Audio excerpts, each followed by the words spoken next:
जय हिंद दोस्तों, और एक बार फिर से स्वागत करता हूं आप लोगों के अपने चैनल लोन हेल्प इंडिया में। और एक चवन्नी छाप यानी कि ऐसी एप्लीकेशन जिसका कोई अता पता नहीं है और वो लोगों को परेशान करे। काफ़ी लोग कमेंट कर रहे थे कि होम क्रेडिट पे एक वीडियो बनाने के लिए, home credit personal loan app.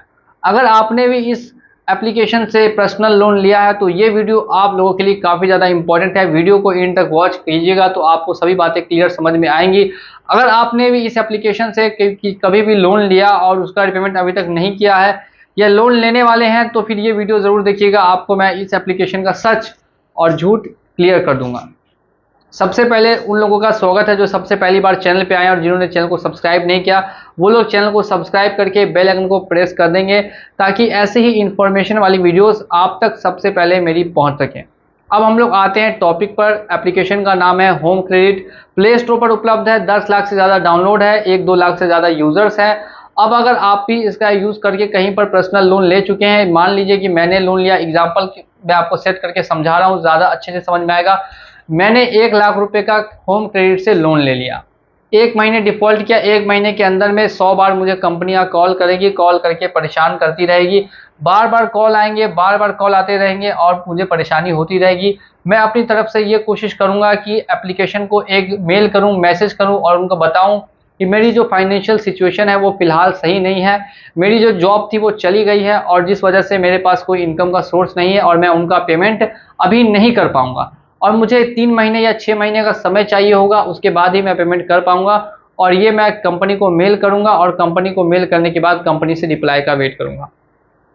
For example company ने मेरे मेल को एक्सेप्ट कर लिया और मुझे मान लीजिए कि टाइम दे दिया। अब हो सकता है कि कंपनी टाइम नहीं भी दे, वो कंपनी पे डिपेंड करता है। तो अगर कंपनी ने मुझे टाइम नहीं दिया तो फिर मुझे क्या करना चाहिए? तो फिर मैं क्या करूंगा, डायरेक्टली जाऊंगा, अननोन नंबर्स के कॉल को ब्लॉक कर दूंगा, क्योंकि डेली 100 कॉल को रिसीव करना कहीं से भी सही उपाय नहीं है। अगर आप डेली इतने कॉल्स रिसीव करेंगे तो कंपनी आपको और ज़्यादा परेशान करेगी और ज़्यादा आप पे प्रेशर और दबाव बनाएगी। वो आपकी प्रॉब्लम्स को नहीं समझेंगे क्योंकि आपने अपनी प्रॉब्लम्स को समझाने की कोशिश की, बाय मेल आपने उनको मेल किया, लिखा, सभी बातें समझाई, लेकिन जब उनको समझ में नहीं आया तो फिर आप उनके नंबर को ब्लॉक करके रखिएगा। नहीं तो फिर कंपनियां आपको कॉल कर करके परेशान कर देगी और आप भी परेशान हो जाएंगे, आप स्ट्रेस में आ जाएंगे, डिप्रेशन में आ जाएंगे और अपने काम पे ध्यान नहीं दे पाएंगे।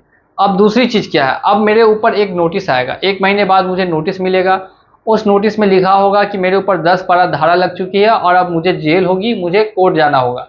ऐसा दोस्तों कुछ भी नहीं होगा। इंडिया के अंदर में सबसे बड़ी डेमोक्रेसी है और लोन डिफ़ॉल्ट करने पे कभी भी आपके ऊपर क्रिमिनल केस नहीं होता, ये भी आप लोग जान लीजिए। और ये भी आप लोगों को मैं बता दूं कि ज़्यादा से ज़्यादा क्या हो सकता है वो भी इस वीडियो में आपको पता चलेगा, तो वीडियो को इन तक वॉच करते रहिएगा। तो नोटिस आएगा, नोटिस मैं अपने पास रखूंगा, व्हाट्सएप पे आए, बाय मेल आए या बाय पोस्ट आए, जैसे भी आएगा अपने पास रख लूँगा और उसको पढ़ के छोड़ दूँगा।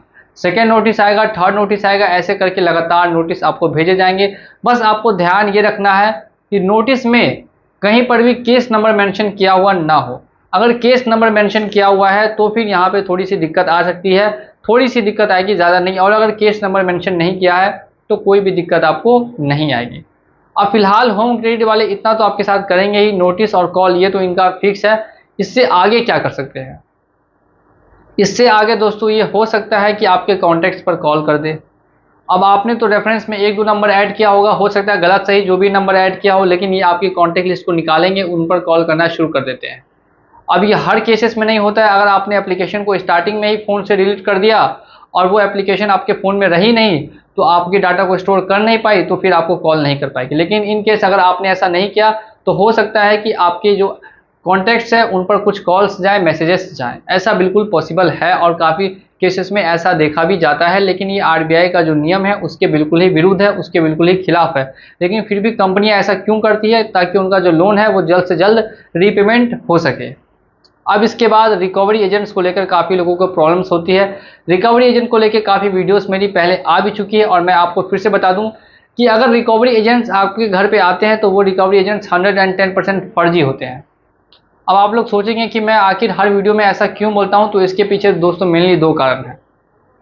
सबसे पहला कारण यह है कि उनके पास कोई आईडी प्रूफ नहीं होता, यानी कि वो सत्यापन नहीं कर सकते, वो बता नहीं सकते कि वो किस कंपनी से आए हैं। और दूसरी चीज़ ये कि उनके पास कोई ऑथोराइजेशन लेटर नहीं होता, यानी कंपनी ने उनको आपके घर पे नहीं भेजा। और कंपनी भेजती है तो ऑथोराइजेशन लेटर देगी कि हाँ मैंने इस आदमी को ऑथराइज किया इसके घर जाके रिकवरी करने के लिए, लेकिन ऐसा कंपनी बिल्कुल भी नहीं कर सकती, क्योंकि मालूम है कि रिकवरी एजेंट्स एक तरीके से इलीगल प्रैक्टिस है। अगर रिकवरी एजेंट्स आके घर पे हल्ला कर रहे हैं या फिर ऐसा कोई भी आपके साथ व्यवहार करे जिससे आपकी इमेज की धज्जियां उड़ सके, इमेज खराब हो सके, तो फिर ये सब इलीगल आता है। अब काफ़ी केसेस में देखा गया है कि रिकवरी एजेंट्स समझदारी से बात करते हैं, चुपचाप से चले जाते हैं, और काफ़ी केसेस में समझदारी से बात नहीं करके चिल्ला चिल्ली भी करते हैं, जिसका उनको खामियाजा आगे चल के भुगतना पड़ता है। अगर आप उनकी एक वीडियो अच्छी से रिकॉर्ड कर लेते हैं, तो आपके पास फ़ोन है, कैमरा है, आप वीडियो ऑन करेंगे, वीडियो रिकॉर्ड करना स्टार्ट कर देंगे ताकि आपके साथ बिल्कुल भी मिसबिहेव ना हो सके। अगर आप ऐसा करेंगे तो आप अपने आप को ज़्यादा से ज़्यादा सुरक्षित महसूस करेंगे, और जो सामने वाला है वो आपके साथ कुछ भी गलत नहीं कर पाएगा। बात रही रिकवरी एजेंट को कहना क्या है, तो सीधे सीधे उनको टाइम बता देना है, कितना टाइम लगेगा, क्या प्रॉब्लम है, किस वजह से पेमेंट नहीं कर पा रहे हैं, और उतने टाइम बाद उनको फिर से बोलिएगा कि उतने टाइम बाद ही आने के लिए, उससे पहले पेमेंट नहीं हो सकता। अब आपको पेमेंट करना है कि नहीं वो डिपेंड करता है आपकी फाइनेंशियल सिचुएशन पे। अगर ज़्यादा लोन का अमाउंट हो चुका है तो फिर आप चाहे तो उनका सेटलमेंट भी करवा सकते हैं, लेकिन फिर फ्यूचर में आपका जो सिविल है सेटलमेंट करने से खराब होगा। दूसरा होता है फुल पेमेंट। कुछ समय बाद जब वो आपका जितना भी पेनल्टी है वो सब माफ़ कर दे, तो जो आपने लोन लिया था, जैसे मैंने 1 लाख का लोन लिया था, तो मैं 1 लाख रुपए पे करके लोन को पूरी तरीके से पेमेंट करके क्लोज करूंगा। या फिर अगर मेरे पास पैसे नहीं होंगे तो मैं 30,000 रुपये या 25,000 रुपये दे के लोन का सेटलमेंट करवा लूंगा, जिससे कंपनी मुझे फिर फ्यूचर में परेशान नहीं करेगी, लेकिन जो मेरा सिविल है वो खराब का खराब रहेगा। फ्यूचर में लोन लेने में ज़्यादा से ज़्यादा दिक्कतें आ सकती हैं। तो ये सब कुछ हो सकता है। अगर आप भी होम क्रेडिट का लोन लेके फंस चुके हैं और आपको किसी तरीके से दिक्कत आ रही है, सॉल्यूशन चाहिए है, तो ऊपर नंबर भी दिया गया है, वहाँ पर भी आप लोग कॉन्टैक्ट कर सकते हैं। और इसी के साथ मैं चलिए चलता हूँ आज के इस वीडियो में, और मिलूंगा आप लोगों से अगली वीडियो में बहुत जल्द। जय हिंद।